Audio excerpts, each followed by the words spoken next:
Bonjour, bienvenue à cette capsule qui concerne les composés méso. Les composés méso qui est un type particulier dans l'isomérie optique. Donc, c'est un composé qui est peut-être difficile des fois à voir au début. Donc, c'est pour ça que j'ai préparé plusieurs exemples dans cette capsule-ci là, pour essayer de démêler tout ça. Donc, si jamais ce n'est pas clair, n'hésitez pas à me contacter là, ou à en parler durant nos rencontres. Donc, on revient ici à ma présentation.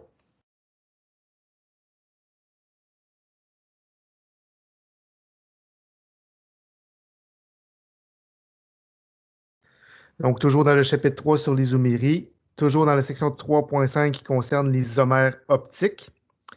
Donc, composé méso, qu'est-ce que c'est? Dans le fond, c'est un stéréoisomère optique, donc au même titre que les autres. Par contre, on va voir que le composé méso, son image miroir est superposable à lui-même. Donc, c'est un cas particulier dans le sens où vous avez un plan de symétrie entre vos deux carbones stéréogéniques, de sorte que même s'il y a des carbones stéréogéniques, mais le composé ne fera pas dévier la lumière parce que c'est un composé qui va être achiral. Donc, on se rappelle là, dans nos concepts qu'on a vus que les composés chiro font dévier la lumière parce que leur image miroir est non superposable à eux-mêmes. Dans le cas des composés méso, les composés sont achiro, étant donné que leur image miroir est superposable l'une par-dessus l'autre. Donc, ça paraît peut-être compliqué, là, mais vous allez voir, c'est quand même relativement simple quand on comprend l'idée qui est derrière ça. Donc, voici deux molécules pour lesquelles on vous demande c'est quoi la relation. Donc, vous voyez qu'il y a quand même deux carbones asymétriques sur chacun. Donc, ici, j'ai quatre groupes différents, quatre voisins différents ici aussi. Ici, j'ai le même composé, mais vous voyez que j'ai inversé Cl puis CH3. Puis ici aussi, j'ai inversé Cl puis CH3. Donc, si on donne aux priorités, bleu pour le chlore, blanc pour le carbone de droite, rouge pour le CH3 et vert pour l'hydrogène. Vous pouvez prendre votre modèle moléculaire pour le vérifier, mais ce carbone-là serait R. On fait le même exercice pour l'autre carbone. Donc, bleu le chlore, blanc le carbone de gauche, rouge le CH3, vert l'hydrogène, et ce carbone-là serait S. Donc, la molécule de gauche serait R et S. On fait le même exercice avec la molécule de droite. Donc, bleu, blanc, rouge, vert. Mon carbone à ce moment-là de gauche est rendu S. Donc, vous voyez, j'étais R, je suis rendu S. Et on fait la même chose avec l'autre. Bleu, blanc, rouge, vert. Et ce carbone-là serait R. Donc, on peut voir que le carbone de gauche qui était R est maintenant rendu S. Et le carbone de droite qui était S est maintenant rendu R. Donc, on peut avoir l'impression que ce sont des énantiomères parce que tout ce qui était R est rendu S et tout ce qui était S était maintenant rendu R. Mais en fait, c'est un piège. Je peux peut-être essayer de vous montrer tout de suite. Donc, imaginez que vous faites une rotation là, ici de la liaison CC pour ramener l'hydrogène qui est en bas, le ramener en haut. Mais vous allez vous rendre compte qu'à ce moment-là, si l'hydrogène est rendu en haut, mon CH3 va être rendu en arrière, mon Cl va être rendu en avant. Donc, c'est comme si j'avais un plan de symétrie entre mes deux carbones stéréogéniques. Ici. Donc, c'est ça un composé méso. Tantôt, je vais vous donner d'autres exemples, ça va être plus parlant. Donc, en fait, ce ne sont pas des énantiomères parce que si je fais juste pivoter ma molécule, je suis capable de la ramener par-dessus et c'est en fait la même molécule. Imaginez, là, vous prenez votre molécule, là, vous faites juste la pivoter par-dessus la première et vous allez être rendu maintenant avec deux molécules identiques, comme c'est ici. Donc, le R est maintenant rendu R, le S est rendu S. Et vous voyez, là, sont vraiment superposables les unes l'une par-dessus l'autre. C'est la même molécule. C'est ce qu'on appelle un composé méso, parce que vous avez deux carbones asymétriques, mais vous avez un plan de symétrie entre les deux. Le plan de symétrie, je pense que je le montre après. Donc, le truc, on vous dit, il y a un plan de symétrie entre les carbones asymétriques. Donc, je vous fais la démonstration ici. Donc, ce que je disais tantôt, là, prenez votre hydrogène qui est en bas, puis montez-le. Faites pivoter votre rotation carbone-carbone pour amener l'hydrogène qui est en bas en haut. Donc, le mettre en conformation éclipsée. Vous vous retrouveriez normalement avec ça ici. Et là, on voit plus facilement le plan de symétrie. Donc, imaginez, là, vous avez un miroir entre les deux carbones.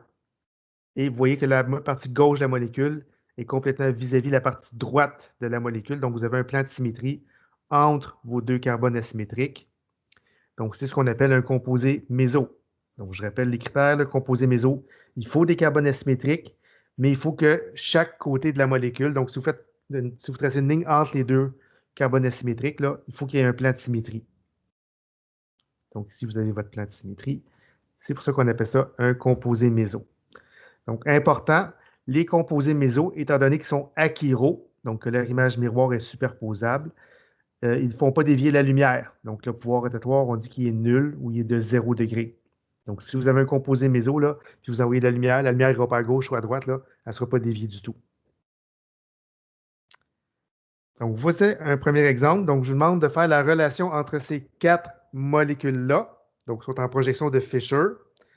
Donc, si on fait les configurations RS pour chacun, donc je le fais rapidement. Donc, S pour le premier, S pour lui, R, R, R, R, S et S, R. Donc là, je passe rapidement parce que ce n'est pas l'objectif de la capsule de vous montrer comment faire les R et les S. Là. Vous devriez déjà être familier. Vous pourriez le pratiquer. Donc, si on regarde, une fois qu'on a nos configurations absolues RS, si on voudrait établir les relations, on pourrait dire ici S devient R, S devient R. Donc, tout change entre les composés du haut. Donc, ce serait des énantiomères. Même chose en bas, R devient S, S devient R. Donc, ce serait des énantiomères. Et si on regarde les autres relations, mais entre à gauche, en haut puis bas, vous voyez qu'il y en a un des deux qui ne change pas. Même chose à droite, même chose en diagonale, même chose pour l'autre diagonale. Donc, toutes les autres relations, ça serait des diastéréoisomères. Ça, c'est la tendance qu'on pourrait avoir à faire. Ça serait partiellement erroné parce que, en fait, dans ces quatre composés-là, il y en a deux qui sont exactement la même molécule.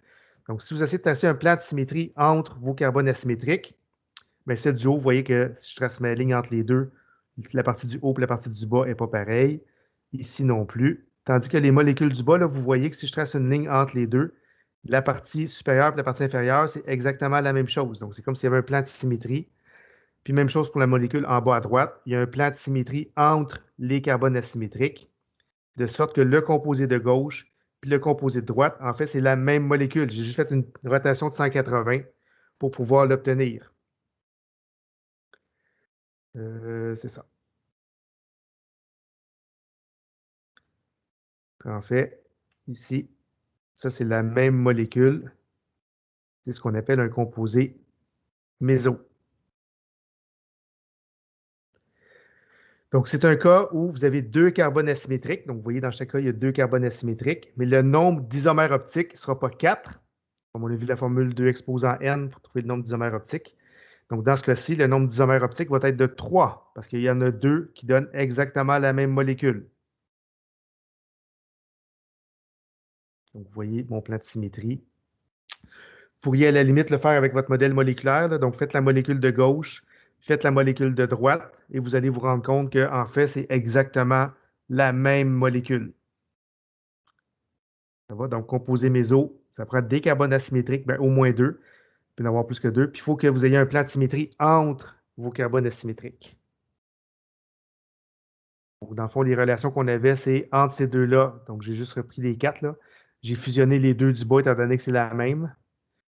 Donc, entre les deux molécules du haut, c'était des énantiomères. Et vous avez des diastéréoisomères entre celle du haut et celle du bas ici, qui était la même molécule dans le fond. Donc, voici un exemple. Donc, je vous demande de trouver le ou les composés méso dans ces quatre formules-là qui sont en Fischer. En Fischer, c'est quand même relativement facile de voir les composés méso. Donc, je vous demande d'observer, vous pouvez même payer sur pause, là, prendre le temps de les regarder. Donc, il faut vraiment avoir un plan de symétrie, mais entre les carbones asymétriques. Donc, si vous regardez ici, si je traçais une ligne entre les deux carbones asymétriques, je n'ai pas de plan de symétrie. Parce que la partie du haut ne correspond pas à la partie du bas. Même chose ici. Ici, ça pourrait être tentant de dire que c'est un méso parce que vous voyez qu'il y a une symétrie. Sauf que la symétrie est de haut bas et pas entre les deux carbones. Il n'y a pas de carbone asymétrique. La question ne se pose même pas.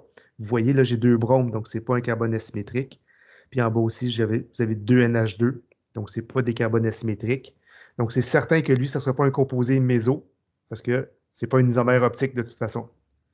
Et finalement, vous voyez de la molécule en bas à droite, vous avez un plan de symétrie entre vos carbones asymétriques, comme c'est ici, de sorte que ce composé-là, c'est ce qu'on appelle un composé méso. Donc, il ne ferait pas dévier la lumière. Autre exercice. Donc, maintenant, je le mets en projection perspective. Donc, essayez de voir lequel ou lesquels de ces composés-là a un plan de symétrie entre les carbones asymétriques. Donc, encore une fois, je vous invite peut-être à peser sur pause pour le vérifier. Donc, n'oubliez pas que la liaison simple peut pivoter. Donc, c'est ça qu'il faut garder à l'idée là. Donc, faites pivoter votre liaison simple pour essayer de voir pour laquelle de ces molécules-là, il y a un plan de symétrie. Donc, la réponse, c'est celui-ci. Pourquoi? Donc, imaginez que vous faites pivoter votre lien CC pour ramener le OH vis-à-vis l'autre. Vous vous retrouveriez à ce moment-là avec l'hydrogène qui sort vers vous des deux côtés, puis les CH3 qui rentrent derrière le plan pour les deux. Je pense que j'ai fait l'exemple. On fait une rotation. Donc, on se retrouve comme ça ici. Et là, on voit que les OH sont vis-à-vis, les hydrogènes sont vis-à-vis, les CH3 sont vis-à-vis. Donc, vous avez un plan de symétrie entre vos carbones asymétriques, de sorte que ce composé-là, c'est un composé méso et qui ne fera pas dévier la lumière parce qu'il est achiral. Dernier exemple, donc maintenant en projection de Newman, donc essayez de trouver le ou les composés méso entre les quatre. Donc, n'oubliez pas encore une fois que la liaison carbone-carbone peut pivoter, de sorte que vous devez essayer de voir pour lequel ou lesquels de ces molécules-là vous êtes capable de mettre tous les groupes vis-à-vis les uns des autres. Donc, pour avoir un plan de symétrie entre vos carbones asymétriques. Donc, la réponse à cette question-là, celui qui a un plan de symétrie, c'est celui-là, donc en haut à droite. Donc, imaginez que vous faites pivoter votre liaison CC pour amener, exemple, les OH, les deux vis-à-vis en bas. Donc, si on met les OH vis-à-vis en bas, on se retrouve avec les CH3 vis-à-vis, les Cl sont vis-à-vis, les OH sont vis-à-vis, de sorte que votre plan de symétrie se retrouve maintenant entre vos deux carbones asymétriques. Donc, ça conclut la capsule concernant les composés méso. Donc, encore une fois, je rappelle, composés méso, ça prend absolument des carbones asymétriques et ça prend absolument un plan de symétrie entre vos carbones asymétriques. Donc, si jamais ça se présente à ce moment-là, c'est un composé qui ne fera pas dévier la lumière, et étant donné qu'il va être achiral, et c'est ce qu'on appelle un composé méso. Donc, on se retrouve pour une dernière capsule sur le chapitre 3 concernant le pouvoir rotatoire.